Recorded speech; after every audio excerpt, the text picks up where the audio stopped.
What is one thing that you don't like about India and what is one thing you don't like about Australia? I kind of was going through that identity crisis of who am I? I'm putting on this accent. I'm in a new country. My friends they're all in India and they're all together and I'm not there. Somebody who wants to specifically compete in Miss India Australia. Yeah. What is the first step? A lot of people don't take the leap of faith and leave their well-paying corporate job. Yeah. No one suggested it.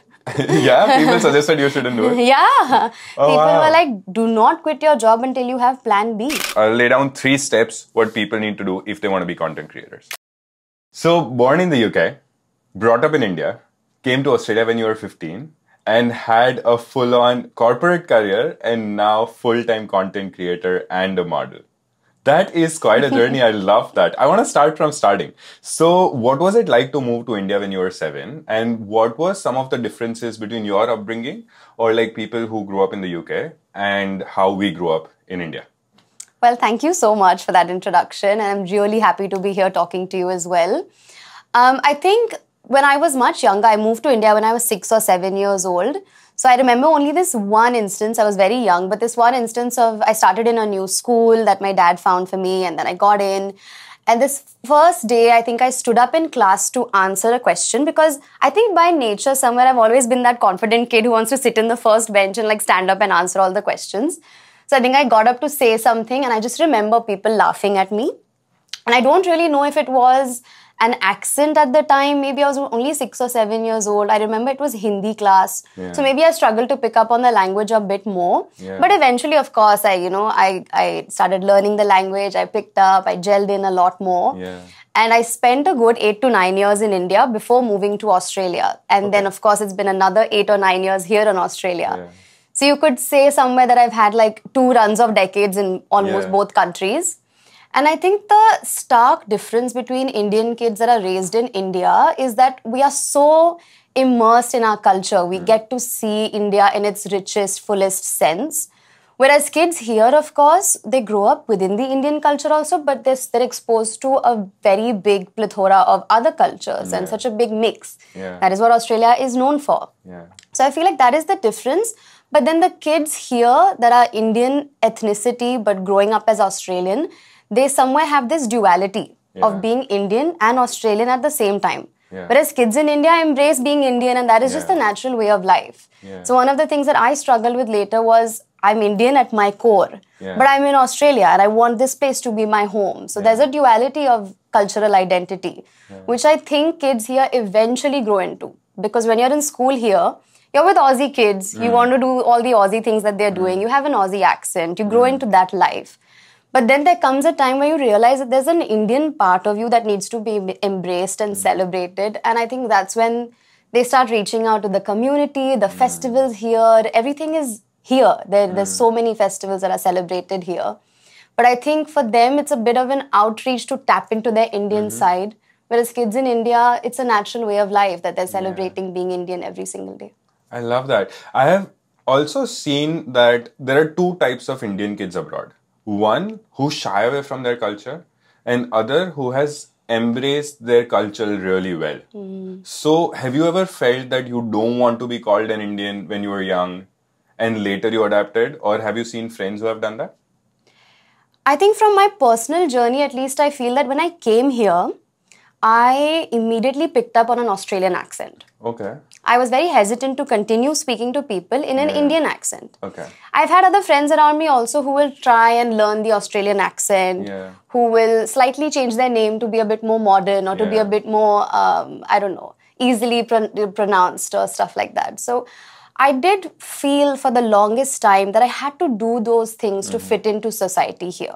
That I had to shed off certain parts of me that were very Indian in order to, like when I take my lunchbox to the office, I'll make sure it's not something I have to eat with my hands. I'll take something that is like fork and spoon and, or, you know, shedding off the Indian accent completely or, you know, celebrating Australian festivals.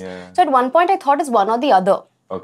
I either have to be Australian or I have to be Indian. I can't be both. But I think it was through pageantry and doing Miss India Australia, Miss India worldwide, these things kind of celebrated both cultures. So now sometimes I actually make a conscious effort to speak in my Indian accent if I'm ordering my coffee or if I'm in the office, whatever. Yeah. I make a conscious effort to embrace certain parts of me that are very, very Indian. Yeah. I'll eat with my hands if I'm in a restaurant. Like I would not be want very to comfortable be with very, your Indian self. Absolutely. Yeah. I remember this, and people who are watching this can go online and check it as well. 5-6 years back, the content that I was creating, I had this fake accent, and I thought that I have to do it in order to like. I don't know. It was like, oh, I'm in Australia. I'm learning all these things. I had a lot of friends who were born and brought up here from different cultures, so that's where I was adapting. But somewhere also, I was very insecure about not knowing enough, about not fitting in, about just a lot of things. My call center name was Dave and not Dev. All these things, right? That's what I mean. Yeah, and then there came a time, and also I became comfortable with like myself. So then my Indian accent that's the only accent I have actually, and I don't think it's ever going to change because I came here when I was 23, 24. So so now I embrace it very comfortably, and in fact one of the reasons why we wanted to do this podcast is because we want to put more Indian stories out there, right? I think we have like such amazing people who are doing amazing stuff, but somewhere we shy away, like culturally we shy away from not putting things out there, and that is one thing we want to change. So yeah, going back to your story and just learning about Australia and India and everything, right? What would be your favorite thing about India and what would be your favorite thing about Australia? Ooh, that's a very good question because both countries are so close to my heart. But I think my most favorite thing about India is just the sense of community. Yeah. And I truly do feel like every day is a celebration in India. Whether it was a Monday night or a Tuesday night at midnight, I remember my neighbors would be like, chalo, let's go for faluda or kulfi or something. But whereas here on a weeknight, we will be like, I have to go to sleep. Tomorrow I have work. There's a bit more of a work-life balance, which I think is also much required, very important as well. But my favorite thing about Australia is just the nature, the calm, the peace. I go out for hikes or for walks or for coffees. You have a lot of personal space and there's a lot of importance for your personal space, and you can choose to have that connect with nature, connect with yourself. I think it's a bit more laid back, which I really like as well. Okay. And when I go to India, the pace just kind of picks up a lot because every day is a celebration. Yeah. But those are my favorite two things about both the countries, but I would never pick one over the other. Yeah. What is one thing that you don't like about India and what is one thing you don't like about Australia?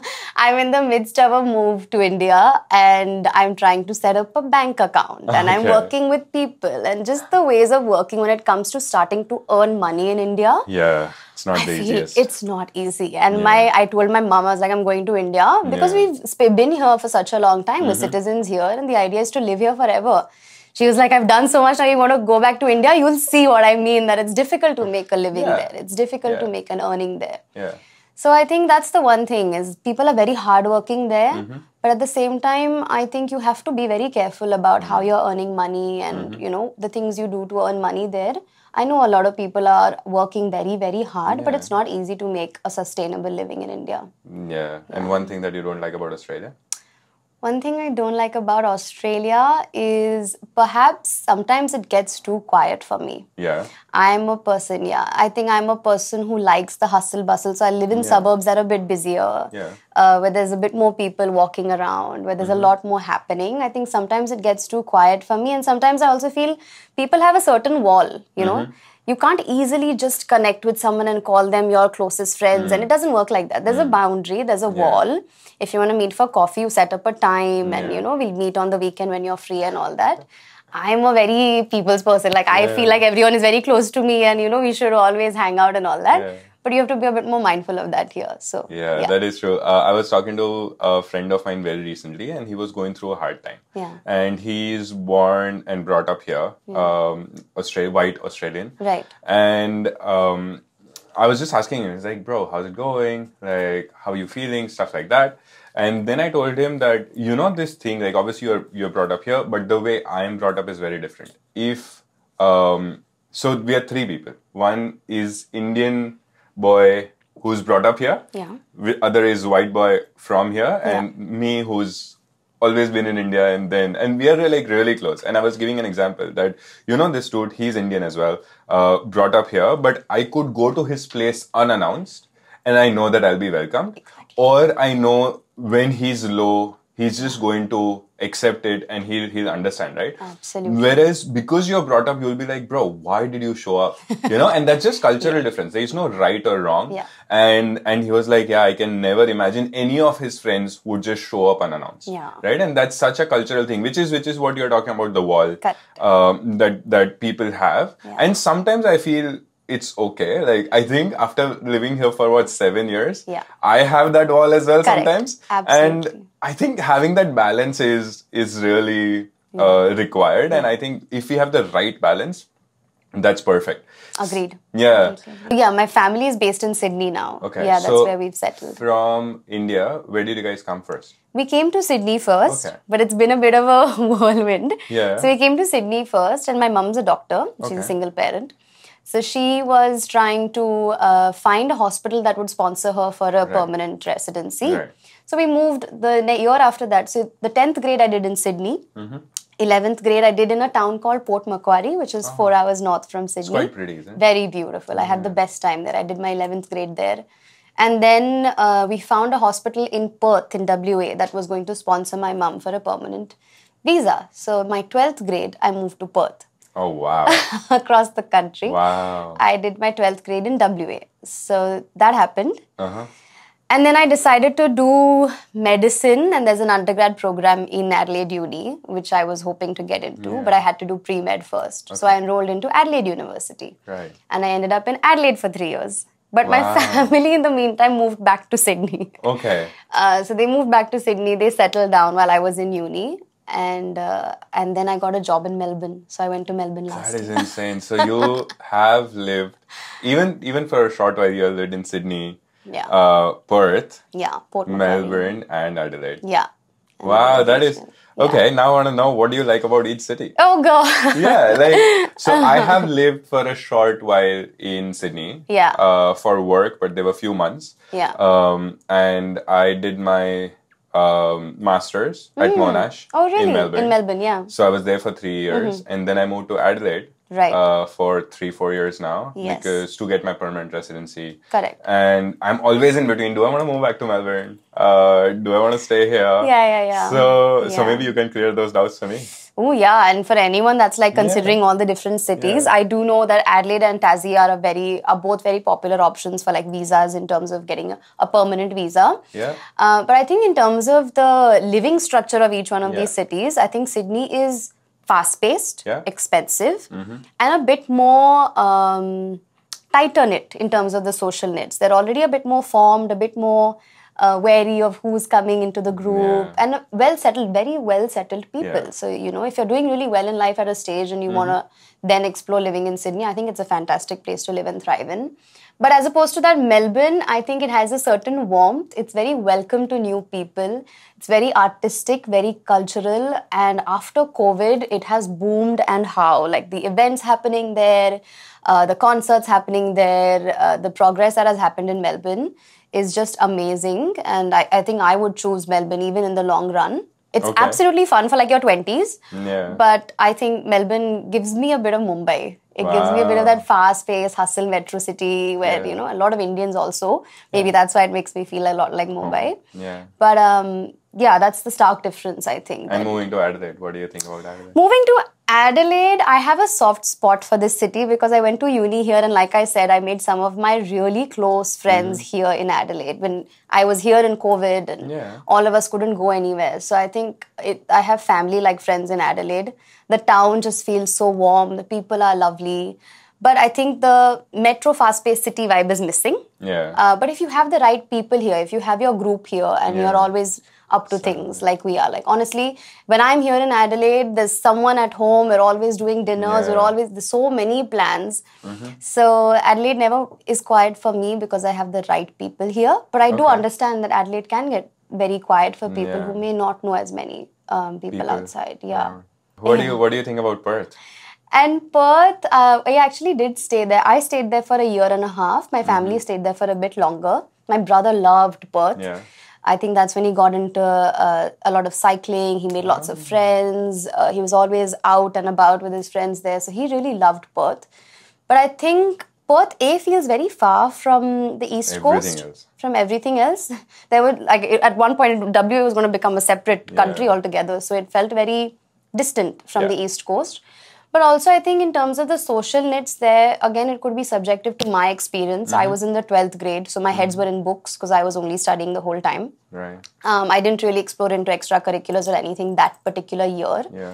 But again, the people that I met probably were perhaps very well settled in their own formed social knits. Yeah. So we found it as a family very hard to make a lot of family friends and to have family over and all of that. Yeah. But I think it was also perhaps the time in life. At that time, we were in the process of getting our PR. We were still immigrants, not sure as to whether we will be able to make a life here or not. So I think the way we were perceived as a family was very different. Okay. We were perceived as a family that's still unstable, like they don't really have it all settled in yet. So that's probably why that shaped my view of Perth.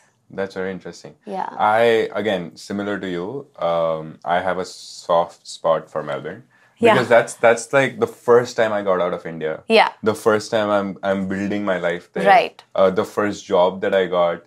I never imagined that I would, whatever odd jobs that, like growing up in India, that is not something that you imagine yourself doing, right? Yeah. So the experiences that it gives you, Absolutely. I think were just amazing. And also I like a little bit fast-paced life with all the ambitions that we have and all the things that we want to achieve. I think Melbourne and Sydney, it's just... Today morning I was talking to a friend and I asked him a question and I want to ask the same question to you. Yeah. Would you choose to be a big fish in a small pond or a small fish in a big ocean? It's a very good question. But I think I would be a small fish in a big ocean. And I think the reason for that is that I know I'm a people's person. But I also think that is an environment that will push me and thrive me and keep me motivated. Because I feel I always believe in my head is when you think you've become bigger than the people around you, that's when your growth stops. Right. So if you believe that you have become bigger than everything that's around you, that's when, ego builds and then you feel you've got it all and then you don't need to work hard, you don't need to grow. But when you're a small fish in the pond, I think you see so much that you're always driven, always hungry, always passionate, always wanting to grow. Yeah. And I never want to feel like I'm bigger than my surroundings. So I'd always want to have room for growth. Right. I love that. Yeah. That's a really good answer. Yeah. So in my head, I'm always teeny tiny small. Lots more to do. Oh, dude, that is actually a very good answer. My friend said that he just wants to be a shark in the ocean. So I was like, interesting. Yeah, of course. Going back to your journey, right? Yeah. What was it like to study medicine, and why did you choose that? Because you're somebody, as you rightly said, that you're always motivated, right? You want to achieve things, do things. Yeah. So why did you choose medicine or medical health? Public health, medical sciences. I come from a family of doctors. Okay. When I say family, my masis, my cousins, my mama, my chachas, everybody. We have different specialties of medicine within my family. So that's all I've ever seen. Okay. And that's all I ever knew, and that's all my family ever knew to guide me into. Right. That this is the career we know, and these are the things. It's a good career. You'll earn a lot of money. It's a stable career. We know that once you've done the hard work of 10 to 15 years, you will have a very, very good career. Yeah. And to be fair, that's all I've ever seen. So it was growing up. I think I had seen it so much that somewhere deep down I knew I didn't want to do this. Okay. But I didn't know what else was out there. Right. I didn't know that anything else could even be a possibility. Right. Because as you grow up, then year 10 ke baad in 11th and 12th, I did all sciences. I did physics, chemistry, biology. Yeah. And then it was just never really, a thought that there could be something other than medicine or medical sciences. But I think it just so happened that I pushed to do medical sciences first. Okay. I said, give me 3 years. Let me go to Adelaide. Yeah. Actually, I didn't get into medicine directly, first of all, after year 12.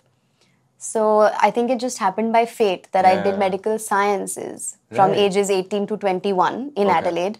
And that gave me a lot of time to think about what I want to do, where I want to go. That's when the pageants happened. Yeah. So, that was literally my next question. Yeah. So how did, because you're saying the whole of your family is into medicine and doctors and everything. Yeah. So where did the pageantry come in? I mean, since I was very young, I started dancing Kathak and Bollywood. I was always on stage in performances, annual day, parents' day, all of these things. I was very proactive. I was always into extracurriculars.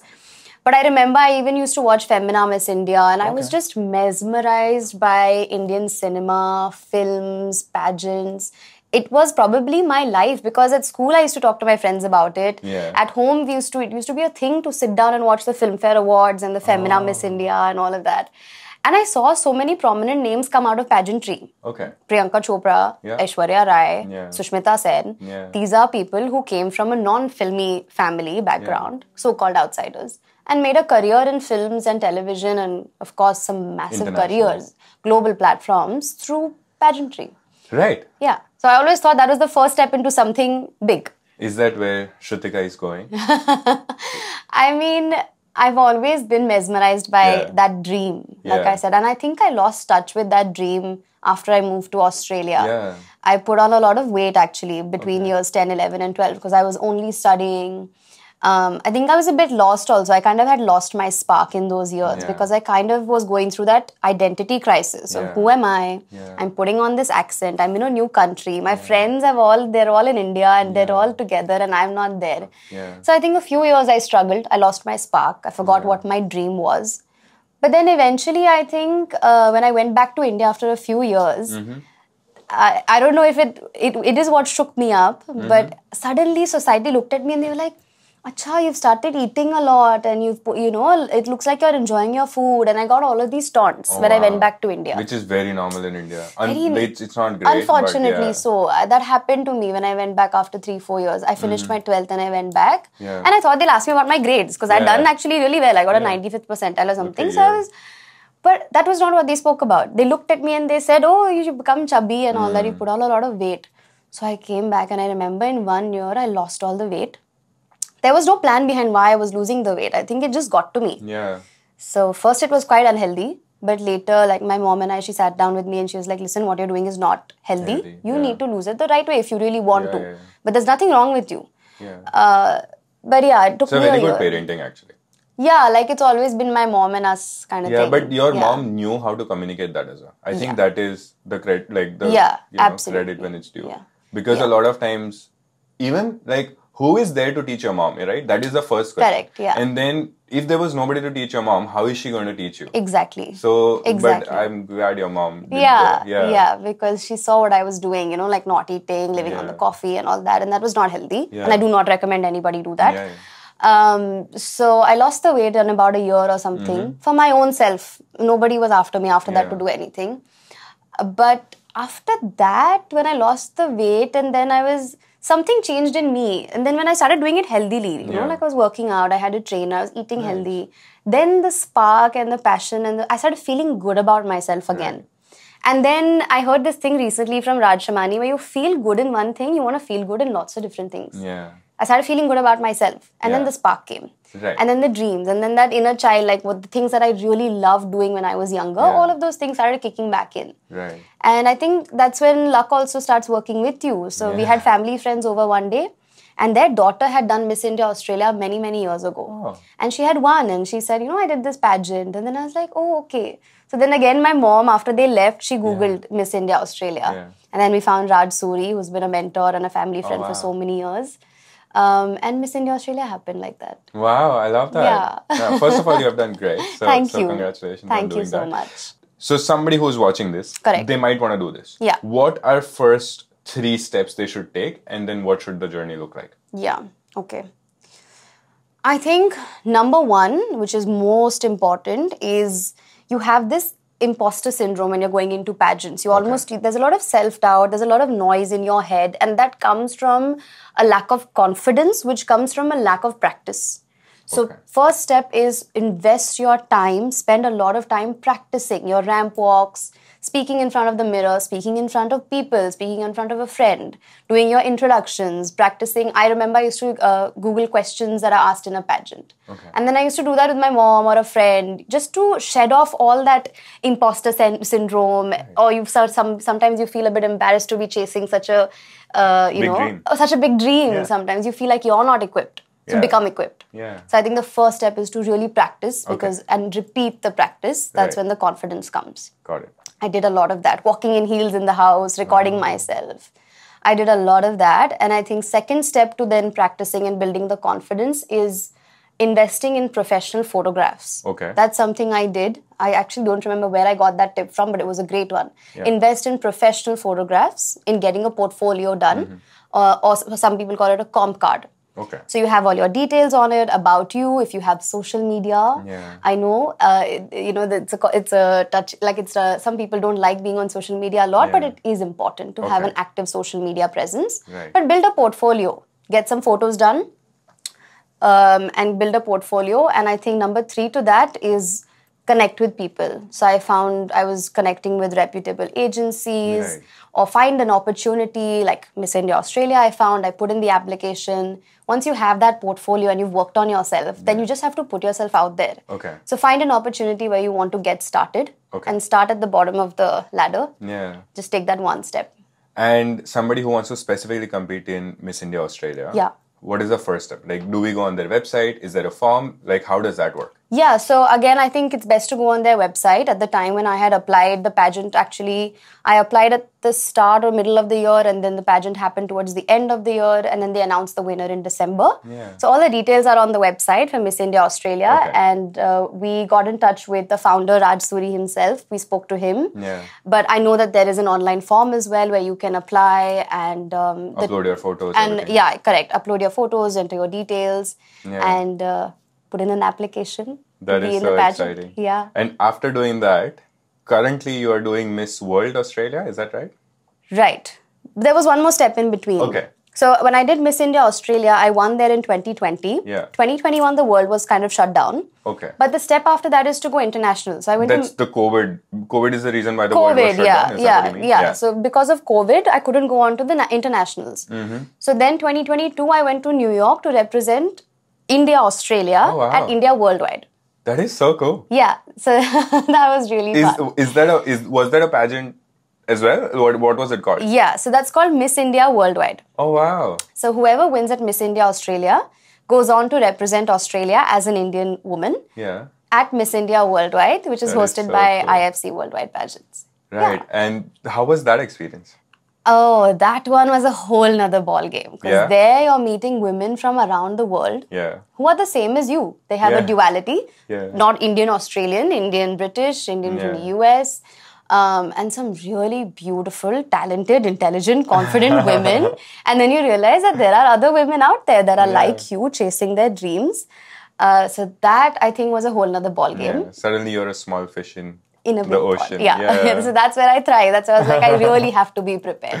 I really want to step up to this. Yeah. That's when I went through professional pageant coaching for 6 months. I traveled to India for coaching. I got all my outfits from various designers. And the pageant was finally in New York. But that was the pageant that I really pushed myself to do. Yeah, really well. Yeah. And then you're doing Miss World Australia. Miss World Australia, yeah. Okay. So there we placed top 3 as Australia. I came second runner-up. That was thank you. Cool. Yeah, that was a really cool experience. I think that really prepared me in terms of how to prepare for a pageant. All the different rounds. But I think it's also like the in-between. So it's not so much just the technical rounds and the specifications. But I think it's also just it teaches you discipline, punctuality, showing up to sessions that you're not required at also, just showing up and having that attitude. And then, then I have just recently, last year, applied to Miss World Australia. That's not an extension of that group of pageants. It's a new thing. It's a completely new separate body. New thing for me. Miss World Australia. Yeah, I applied last year. And now you're one of the finalists. Correct, in Miss yeah. World Australia. Yes. So I went through preliminaries and then Yeah. I went through state finals and now I'm a national finalist. Look for at next you. year. Yeah. That is very exciting. Thank you. Yeah, I'm Yeah. sure you're going to do well. And you're Thank just you. not representing Australia, but also India as being fusion. Indian background. And Absolutely. that is really cool. Yeah, And doing all this, you wanted to have a corporate life? Like, I don't get it. Like, what are you talking about? You did your bachelor's. Yeah, I did and my then you're like, bachelor's. I'm doing well in my modeling career. Yeah. But Yeah. maybe corporate is the word for me. Like, where does that fit? I mean, to be honest with you, none of this pays directly, right? This is not Okay. a paid career. Okay. So my 3 years of university, the first year I did Miss India Worldwide. The third year I had first year I did Miss India Australia. Third year I did Miss India Worldwide. Right. And then I started working because I wanted to stand up on my own 2 Yeah. feet. Preparing for a modeling career is also expensive. Okay. All the outfits that you need Yeah. and, even creating content sometimes gets expensive with the Yeah. equipment that you want and the Yeah. lifestyle that you keep up. So I wanted to stand on my own 2 feet to be able Look to at do that. you. Up until then, mom was very kind to support me and, Yeah. she's such a big supporter of my career. So Yeah. she always wanted to be there for me and do that for me. Yeah. But I think after a certain point, I really wanted to build my own career on my own Yeah. 2 feet. So working was very important to me. So you finished your bachelor's, Yeah. and then you started applying to jobs. How did you get? Because you got into Accenture, didn't Correct, you? yeah. And not everybody gets into it. Like, it's a little bit competitive, right? Because Yeah. it's a MNC, and then Correct, working yeah, in it's a big MNC. company. Yeah. So how did you get into it, and was it hard? What was the process like? So in my final year of university, my career counselor at University of Adelaide, who I still keep in touch with, she suggested to apply to grad programs. Right. And a lot of big companies like MNCs, IT consulting firms, they pick up fresh grads from lots of different streams. So you don't need to necessarily have an IT background. I applied to only one grad program because my plan was to do masters straight Oh. after bachelor's. I didn't want to leave any gap. I was like, finish it off, Yeah. and then I'll start working. So I was like, okay, maybe I'll just apply to One. Actually, Accenture was the only one that was open still in Oh, terms of right, their right, right. deadlines. So I applied to the only one, and I got through the first round of a phone call and then an interview, and then there was like an assessment day with lots of other candidates. Yeah. And then I had a final interview with a senior finance manager, and he was not sold on me. Oh wow. He's like, you've done health sciences. Yeah. You don't have an IT background. Yeah. You've done a bit of modeling. Yeah. Why do you want to work in an IT consulting firm? Yeah. And I remember, I was prepared for this question. What was your answer? So I was like, the skills that we learn at university in a Bachelor of Health Sciences and the skills that I've learned from modeling, these are life skills. The skills that I have, I was still doing data analysis. Yeah. I am hardworking, punctual. I'll go above and beyond. I have the curiosity and the hunger to learn. I have an eye for detail. Okay, all your preparation for pageantry came here because these are life skills. Yeah. The kind of dedication I can bring, Yeah. I think anyone would benefit from that. And these are the skills that you want in a fresh grad. Even if they have an IT background and they're not driven, it doesn't mean anything. Sold. So actually he was not. So we kept the phone and he was like, okay, he did not look sold at all. Is this a video call? Yeah, it was a video call. And I was very upset because by the end of that fourth round, I actually wanted the job, which I didn't want to start with. And then he was just not sold on me. So I remember I was like, I'm not getting it. And then 1 week later, I got a phone call saying, you've got the job. Oh, nice. Yeah. And I had put Melbourne as my first preference. Okay. So I went to Melbourne. So you wanted to go to Melbourne? Yeah. Why did you? You had a life here. I know. Yeah, out of moving, like constantly moving, different cities in Australia. Like I'm gonna move you again. You make friends in Adelaide. Yeah. People that you love. Yeah. Friends that you can call family. And you're like, you know what? This is too nice for me. Let me move. Why did you want to go to Melbourne? I think I have to blame my friends for it because they planted these seeds in my mind of like, we're all going to go to Melbourne one day. The minute we get our visas and permanent visas and all that, we're all going to shift to Melbourne. So I was like, seems to be the place that everyone wants to be in. Yeah. So that really built it up for me. And I've always looked at Melbourne. Actually, for my master's also, I wanted to go to Melbourne Uni and do an MBA or management or something like that. So I've always thought of Melbourne as a bit of the New York of Australia with the skyline and everything. So and the coffee. I'm a big coffee lover. So Yeah, I do have to blame my friends for hyping it up so much. Then I was like, fine then, I'll go. You're like, मैं जा रही हूँ, आप लोग आ जाना. Exactly. तुम लोग आ नहीं रहे. Yeah. And I'm like, 2 saal ho gaye, where are you guys? Yeah. Dude, that is no. I Yeah. absolutely love Melbourne. I love majority of the things about Melbourne. Yeah. And I've got like similar to you. Yeah. Friends who I call family, and I go to Melbourne like every alternate month and stuff. So, Yeah. so I love that. Where does your motivation come from? Because बहुत सारे लोग होते हैं, and this is including me, right? Yeah. I wake up in the morning and it's like, ठीक है, बढ़िया चल रही है life. Yeah. You know, life is good. ये करने को मिल रहा है. कंटेंट बनाने को मिल रहा है. Correct. और खुद का बिजनेस करने को मिल रहा है. क्या उससे ज्यादा क्या चाहिए? You know? Yeah. So sometimes I lack that motivation. Right. So where do you get your motivation from? I think my answer to that would be that I don't rely on feeling motivated. Wow. I don't wait to feel motivated. David Goggins in the house. I don't know. I learned it from listening to a lot of people in Reels and Instagram and YouTube and all that. It's not a what do you mean? self-found theory. Can you explain like But that? to expand on that, I think one of the things that I have learned from listening to as many people as I have is I don't rely on ever needing to, I'm not waiting to feel driven, because that feeling may never come. Because I do feel like the feelings inside you and the drive inside you comes from action. So I think we're always relying on a feeling to kick in inside you before you make the action, before you do something. Ki if I'm not motivated, I won't go to the gym. If I'm not motivated, I won't start content. If I'm not motivated, I won't go in.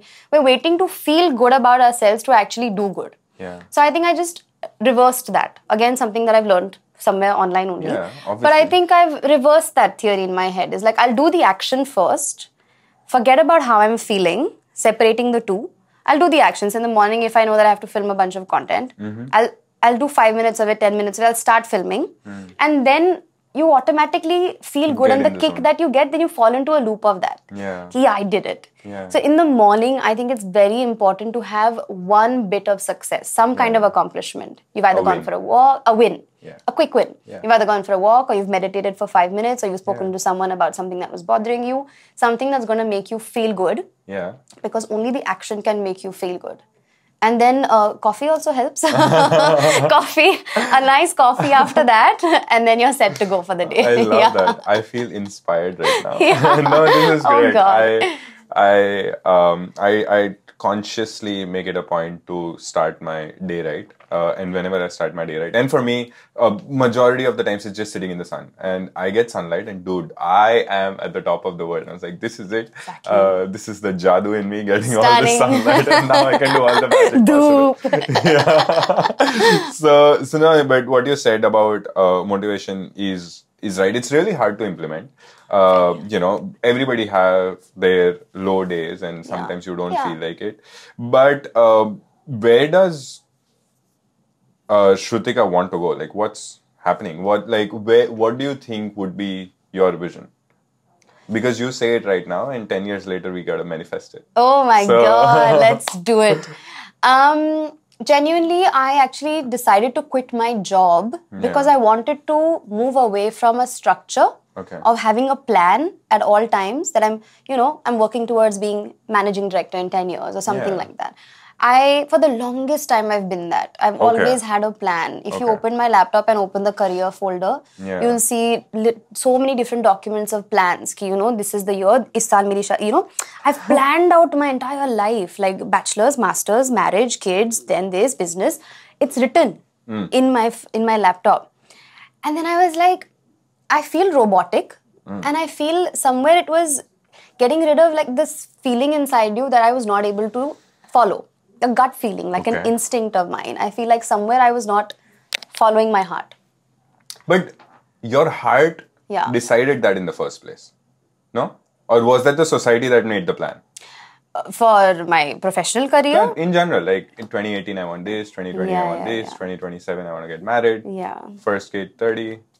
I think I'm just a control freak. I'm a control freak. I need everything planned. I need to know what's happening in the next hour, in the next day, in the next year. I need everything planned for some reason. Like that's how I feel most secure. I need my days planned. I need my week planned. I've always been a person of plans. So I think that's where that originated from, is I need to know for my own mental peace of mind that there is a plan. So I've always operated like that. Up until my corporate job also, I was very like, if I do this, I'll become senior analyst and then manager, and always Managing having a director. plan. I think that's also part of tradition, Indian tradition, is there's always a plan. There's always ki ye karna hai, wo karna hai, and you want to keep growing, and then I've always probably in my family also seen everyone have a plan. I wouldn't no put it to one's- Indian tradition. Not necessarily. really? Yeah. Because we have friends who are Indian as well who may Right. not follow the Right. plan, right? Yeah. I think it's because I come from when we were in India, I come from a middle class Marathi family. So at the time, everything had to be in a way that's going to support the family and help us grow. And then I think it's a circle of life, not so much Indian tradition. It's the circle of life is you grow up, you get a job, you do your university, get a job, get married, have kids, and then get them to do the same loop. It's like that loop of life that everyone's trying to, I guess, chase and follow through. And So you decided you want to break the loop. I wanted to break away from that. I was like, Okay. I'm done chasing this circle of life and everything. I'm done chasing this plan that's on paper that's not exactly feeling like me. Right. That I don't think I was thriving or growing in as a person. And I genuinely felt like at one point my growth was static because the motivation and the drive and all of that was just dead. Nothing that I was doing at that point was making me feel alive. And I know that feeling of feeling alive because in the past when you're younger, when your inner child is alive, you know those things that you're doing where you don't feel like looking at the clock. Or you don't feel like, you don't know what's happening around you. Those kinds of things, they were missing. Okay. They were not there in my life. Okay, so this is when you realize like a year into the career. Yeah, a year and a half into my career. A lot of people don't take the leap of faith and leave their well-paying corporate job. Yeah, no one suggested it. Yeah, people suggested you shouldn't do it. Yeah, people were like, do not quit your job until you have plan B.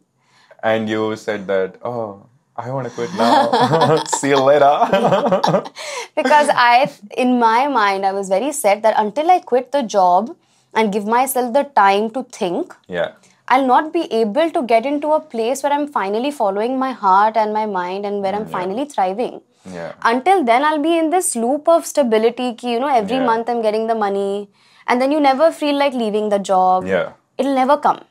So it's a bit risky. It's very risky. And I do want to say that I did build up some financial space for me to be able to do something like this. So you have to be very sure financially that you can afford to do something like this. How many months of savings did you have when you left the job? So 6 months. Nice. Yeah. I have. So I used to practice law. And then I wasn't happy, like similar story. Right. And then I left law. Out of nowhere. No plan B. I actually went to Bhutan. 10 days. I was like, I'm not happy. This is not what a 21, 22-year-old should be. What am I going to do? And maybe I want to act. So, so I left the job. Actually, my dad was very upset that I left the job because he was like, I see you thriving as a lawyer. And I think I would have done quite good as a lawyer.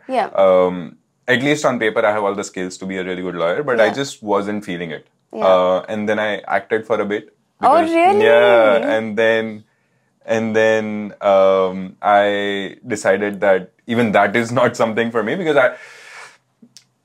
I was more thinking about how this producer can make a better arrangement to shoot the film rather than just me acting in it. And I love the management side of it. I was like, you know what, 1, 2, and 3, I would get better results than these people. Even in law firm, that's what I was thinking. I was like, some of the process I don't really like. But that's when I came here. And then I didn't really know what to do. This is the riskiest, not the riskiest thing, but one of the risky things that I did. And I always have a rule of 3 months. 3 months, dive in.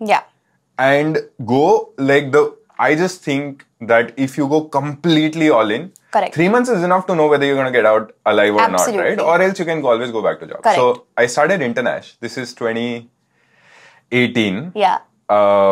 I'm doing a call center job. Dave is calling people. It's like, hello, hi, this is Dave. Oh my God. And I have 3 months of saving. I hit 2,000 subscribers, which is nothing to quit the job, right? Which is, now I'm thinking, how delusional was I? To just, I was like, I'm going to do it.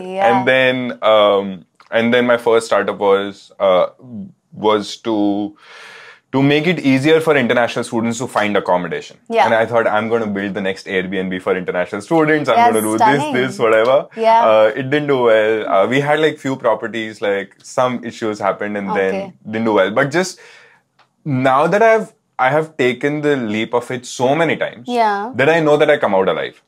Yeah. But the first time is the hardest. Yeah. You know, it's the first time is another friend of mine who's also into the startup world, amazing startup in the health tech. He had said that you have to imagine yourself as a cat. Yeah. So whenever you throw a cat from the first floor, she'll always, or it will always land on its feet. On its feet. Yeah. Like, you know, that's how they are designed. Like, however up they go and they jump, they're always, the landing is very soft. And so that is what you have to imagine yourself. It's like, just do it because you have done it before and you are going to land on your feet. Yeah. Absolutely. Yeah. I love that. Dude, it is, I love that. I always like go, I just think that more people should just take the risk and then figure it out, right? Again, whatever I'm saying comes from incredible privilege. Right? Yeah, that's what I'm thinking. Yeah, it's like I have been crazy privileged about this. Even speaking on camera and stuff. I have seen my mom do it all my life. And my dad has always had a business. My mom has her business. So this was the only thing I knew. Which is like, oh, you only run business, right? Like that's what I do. Again, had to learn a lot and everything, which just you learn. But again, acknowledging the privileges and trying to maximize, you know, let's say you're from 0 to 10, you're already at 10. You're not at 100. But like, acknowledging the 10 and taking the learnings with you, I think is something that is like really important. Yeah, absolutely. But I also, like you were just saying, when I said that's what I was thinking, I actually mean that when I take these risks and I make these leaps of faith and all of that, I do want to acknowledge that it's okay if it's not what everyone feels like doing, because I know it's extremely risky, it's extremely scary. Everyone has a separate path set out for themselves. Everyone has certain responsibilities that are different. I come from a family, I was not born in generational wealth, but I come from a family now that stands in a place where we have the kind of security, support, privilege financially to be able to make certain steps where I know that there are people behind me who will take care of me if something was to not work out for me. But as opposed to that, I remember for ourselves also, there was a time where we had a lot of responsibilities. Bro, your mom came here with 2 kids. She came. Exactly. She took the leap of faith. Correct. Which is like a new country where she might not know a lot of people. Absolutely. So she took that leap of faith, which I recognize that not a lot of women, especially, can do at that stage of their lives when they are by themselves after a marriage and they have 2 kids with them. I understand that step is scary, difficult, and not an easy one to take. So it's no means of success, or, you know, if you've done this, then that's the only way to do it. It's difficult. So I acknowledge that. And today when I make certain steps, I'm grateful for her and everything she has done to give us a life where I can do something like that. You're doing great. Acknowledge the privilege. We look on Instagram, all the amazing stuff that you're doing, all the amazing day in your life. I was like, what is happening next? Tell me. So amazing job with the content. Thank you. How hard it is to be a content creator. And it's because I don't do what you do. I think it's, the reason I don't do what you do is I feel it's really hard. You have to shoot so many things that you're doing in a day. Right? You have to, it's a storytelling, right? I am very point to shoot. Here is what the question is. I actually brought my law skills into my content. Here is a hypothesis.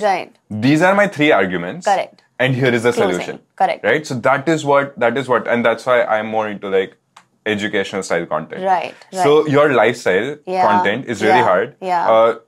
I want you to address people who want to be content creators. Lay down 3 steps what people need to do if they want to be content creators. Like I said before, in terms of, you know, putting yourself, whether it's modeling or any kind of creative field, I truly feel like the first step is to get comfortable with yourself on camera. Whether it's now modeling and you're practicing your ramp walk, or if it is content creation, the first step is to turn on the camera and to record yourself. Whether you decide to post that piece of content or not is a later decision. But actually practicing speaking on camera, being on camera, getting used to seeing yourself on camera, I no longer cringe when I look at myself. I love watching myself because I have to watch myself to know what I'm doing right and what I'm doing wrong. So first step is to get comfortable with watching yourself on camera. Second step is to start posting. Yeah. Eventually, when you do get comfortable with the kind of content that you're creating, and just start posting. A lot of people get stuck on this one thing which is called niche. Everyone is like, what is my niche? Is my niche makeup or dance or lifestyle or sports or whatever? Yeah. A lot of people are blessed with having this one thing in their life that they're amazing at. They just want to do that one thing. Great, if you have that. If you're confused and you're good at a few different things, or you're confused about a few different things, forget about it. Just film something, put it and post it out there. I filmed myself getting ready for work. And at the time I was like, oh, you know, I've been a dancer, I've been an actor, I'm a model. Like I could do so many different things. But that was stopping me because I'm just getting confused in a loop of what should my niche be. So just press the post button, write up a caption. It may not be the best, who cares? Post it. Okay. So I think the second step is to post. And then the third step is to... There are a lot of steps actually, but I think I'll stop at the third step, which is analyzing your own content. Got it. So after you've done that for a long time, I actually went back and started seeing which ones are the highest performing reels, what are people liking, what is the demographic of the audience that is starting to follow me, who am I resonating with through this kind of content, and then making sure that your content is either inspirational or entertaining. Okay. It has to touch a nerve. Got it. Because if I think there was a point in my content where I was just capturing facts about my life, which I think is very self-obsessed. You know, I'm just saying, I do this and I go to coffee and I do this. It's very selfish and very self-obsessed because I'm not giving anything to the audience. You're not adding value. I'm not adding value to their lives. I'm not touching them. You either need to move them or you need to change something for them. Look at you. So... Okay. So first is shoot yourself, be comfortable on camera. Correct. Second, hit the post button. Yeah. Put yourself out there. Yeah. And number 3, analyze your content. Yes. What is doing well, what is not Absolutely. doing well, and Absolutely. improve. Yeah. Absolutely. Did you start getting views the first reel that you post? How long did it take for you to like just get the views that you're getting now? I don't think there was ever a time where I was posting a lot of content and it wasn't reaching the right people. Within the first month, I think it was hitting the right market, the right audience. Okay. Because I started posting like get ready with me for work. Okay. My corporate life. Right. And that content, so I think that content was already How many followers reaching. did you have then? 6,000. Okay. So it was more like a little bit from pageantry. Yeah. And your friends and extended circles. Correct. Right? So that's it. It wasn't that you already had 20, 30,000 or whatever. No, in fact, a few years before that when I was doing the pageantry, I had started posting content because there was a social media challenge in the pageant. Okay. Where you were it was a separate competition for a cash prize. Yeah. So I was like, cool, like I'll do social media. So I started posting on social media. But that was like 2,000 to 6,000 wala growth happened Got there. it. But that was not because I wanted to create content. It was I was doing it for the pageant at the time and as a recording of my journey for myself kind of thing.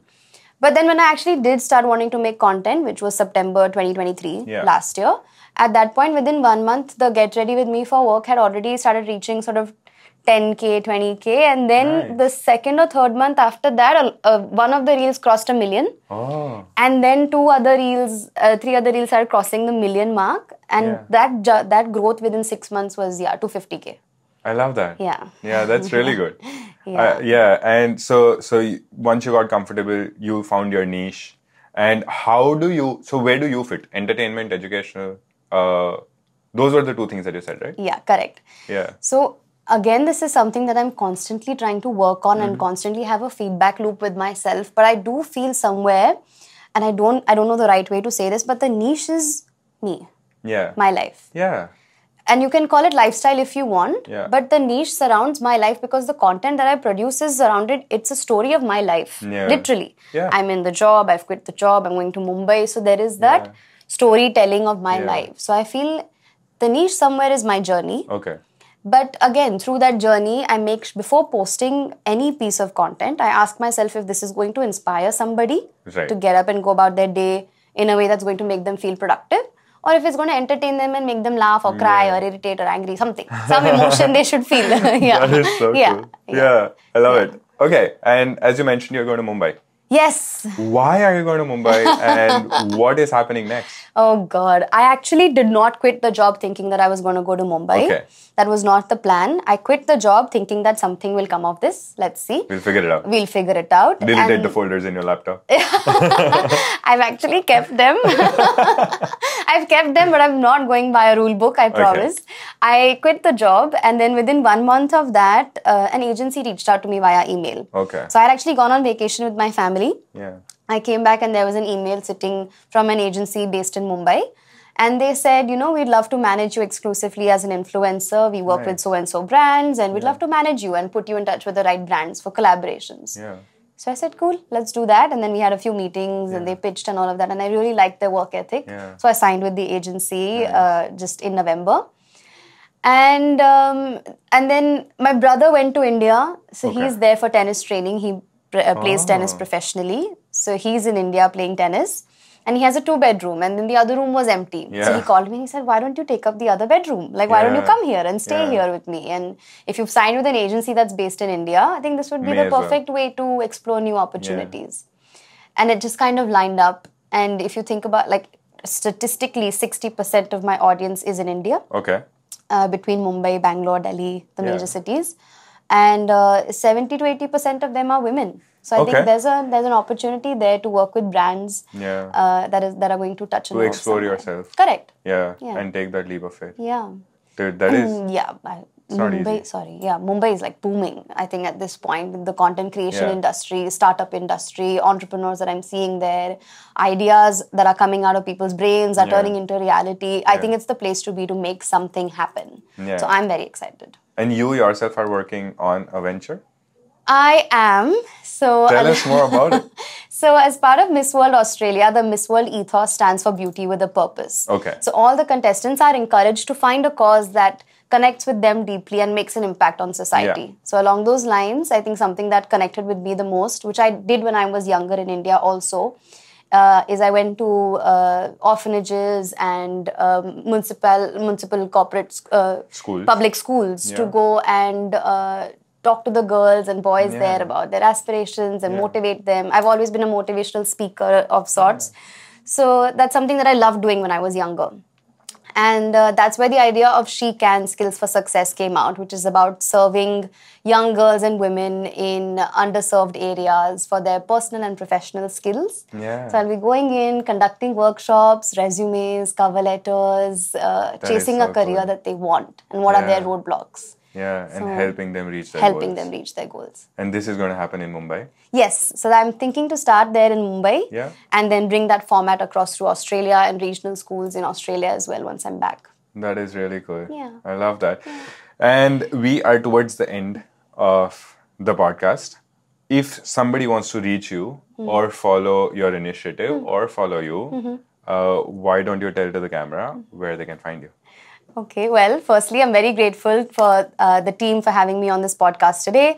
But if you do want to reach me, I'm on Instagram at Shrutika. I have an email as well listed on my Instagram page. I also have a website, which is shrutikamane.com, so you can fill in the form and reach out to me. I love talking to new people. I love people who take proactive initiative to reach out and introduce themselves. So I promise to get back to you as well. I'm very prompt with my emails. So please reach out. I'd love to start a conversation. And if you're from Mumbai, I'm going to be there for a few months. So let's connect.